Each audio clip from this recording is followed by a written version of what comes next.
Today is another big one.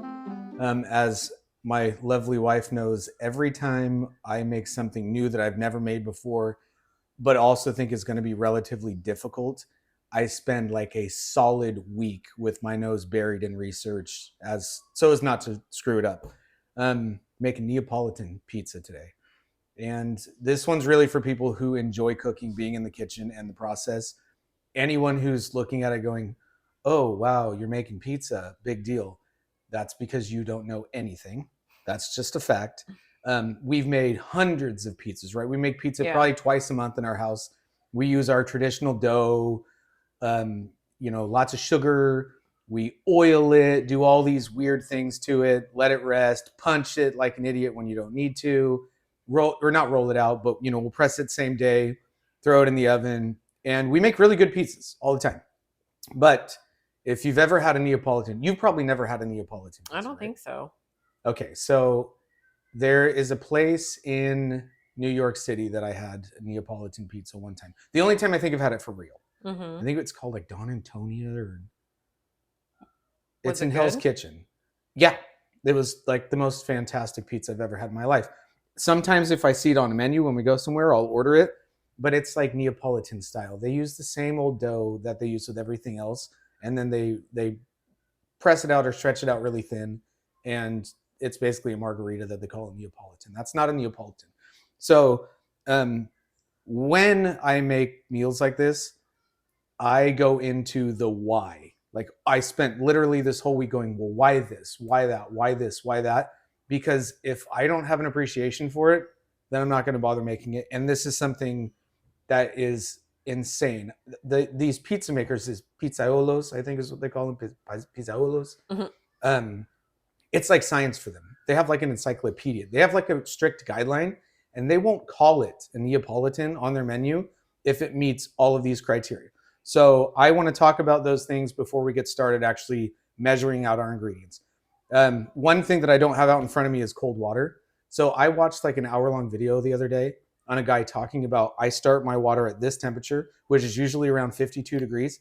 And he had a formula for heat transfer of energy when he's working the dough versus if he puts it in a standing mixer like we have in the corner. Mm-hmm. And he's like, yeah, I'll need for an average of this much time.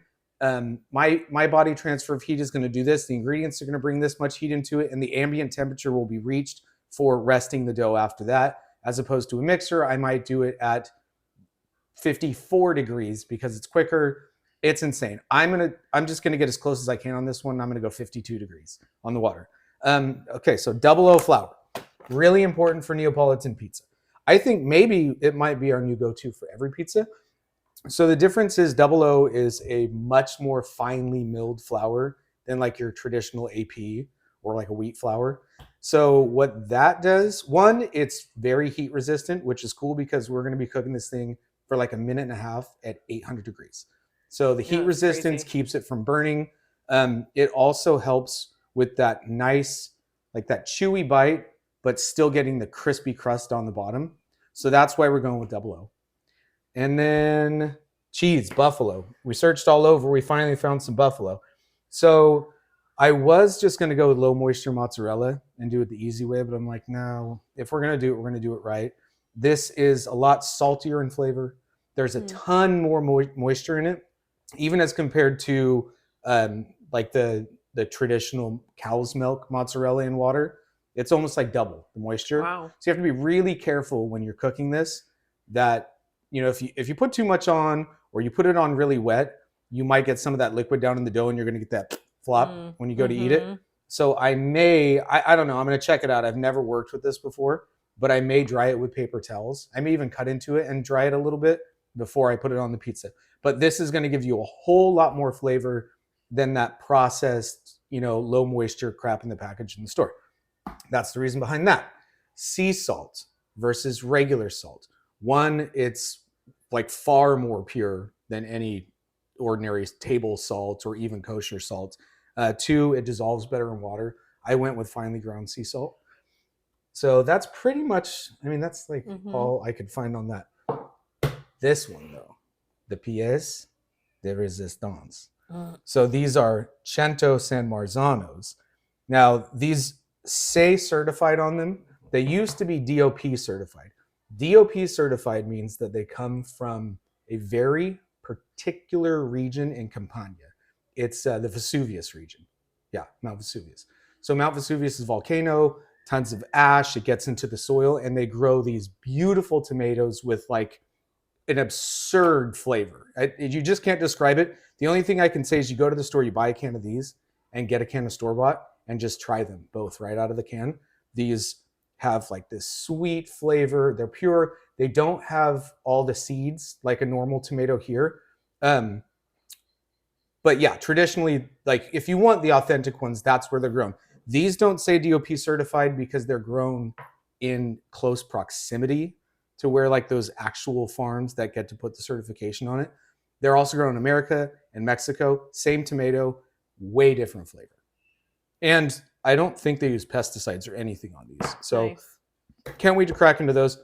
Fresh basil because it's fresh basil and it belongs on there. I got semolina for when I stretch my dough. So that's another thing, just another bit of my rant.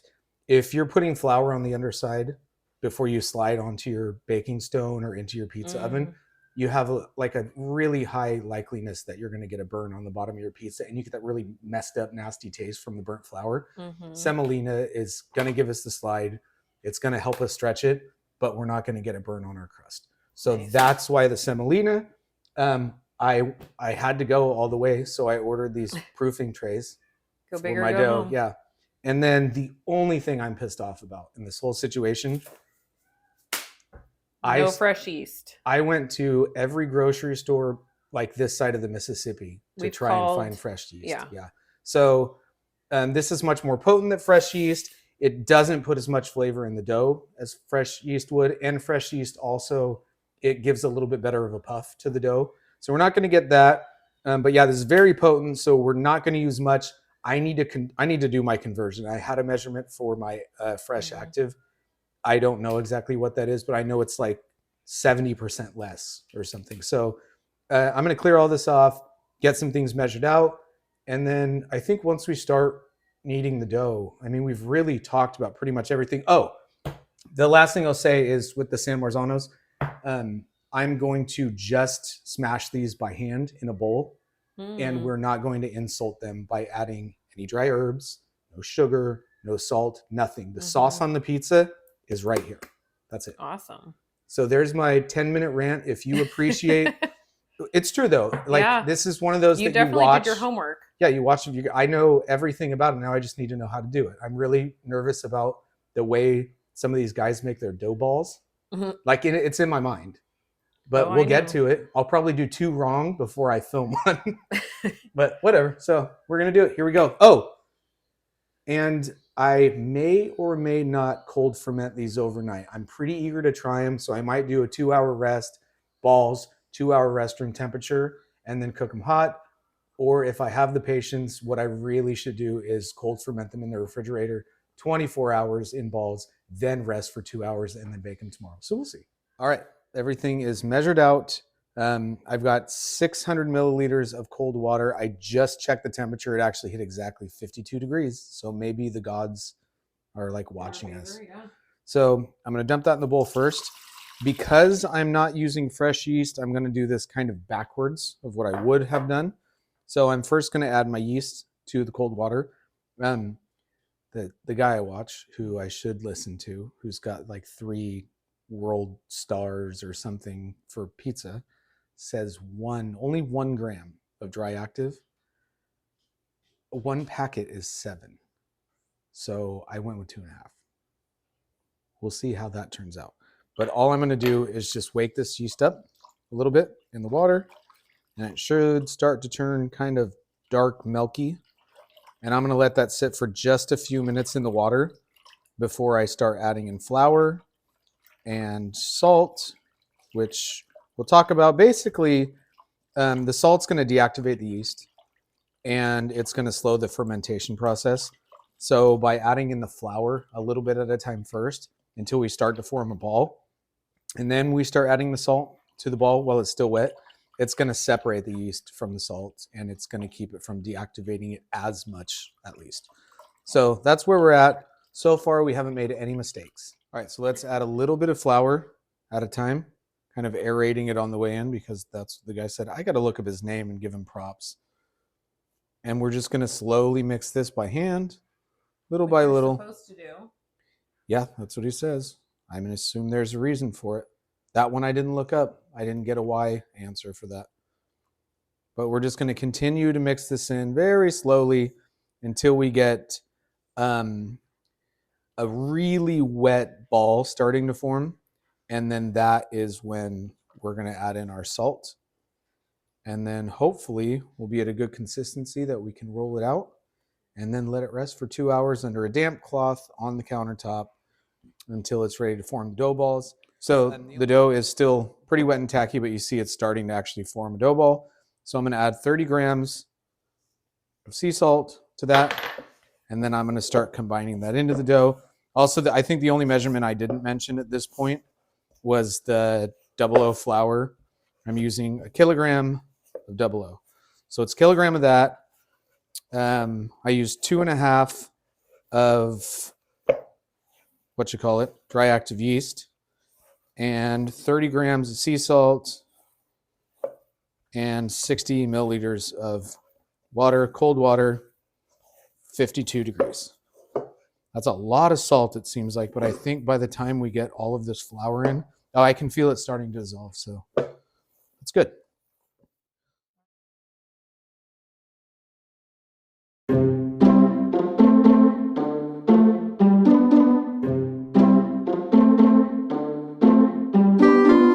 So I think we're about done. I've been at it for almost 10 minutes now, and the consistency is damn near perfect. Like, it feels really nice and smooth and soft on the outside. So let's take a look. So what we're going for is, in Celsius, anywhere from, I want to say 23 to 26 degrees Celsius. So we've got a nice little ball there. Get some of this junk out of the way. So it should spring back if I did it right. So watch. Okay, so that's good. And let's see what our temp is. 23.4, 23.5. Wow. Cool. Wow, good job. So let's get, wet rag, throw it over the top of that, and 2 hour rest. 2 hour rest.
It's ready to go out. Only use semolina, no flour underneath.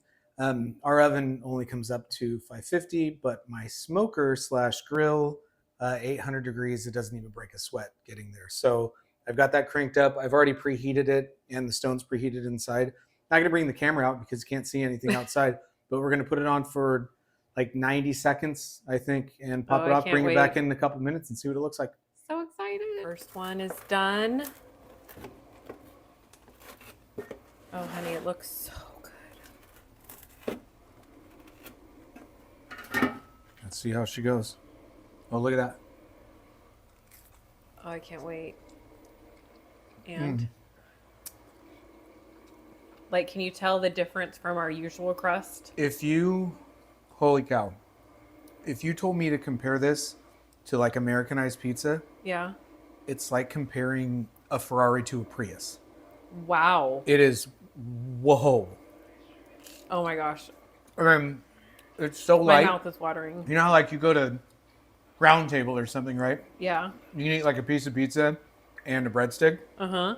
I could probably eat like 6 of these. Oh, I'm going to pick one up right now. Here. Perfect. Oh my gosh. Oh. Oh. There you go. That was an ugly bite. OMG. I have to try this crust.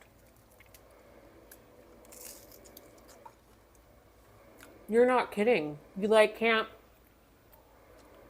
just, it's like so elegant and I don't even know how to describe it. My mouth is probably a mess. He wants Amazing, some. honey. Like you nailed it.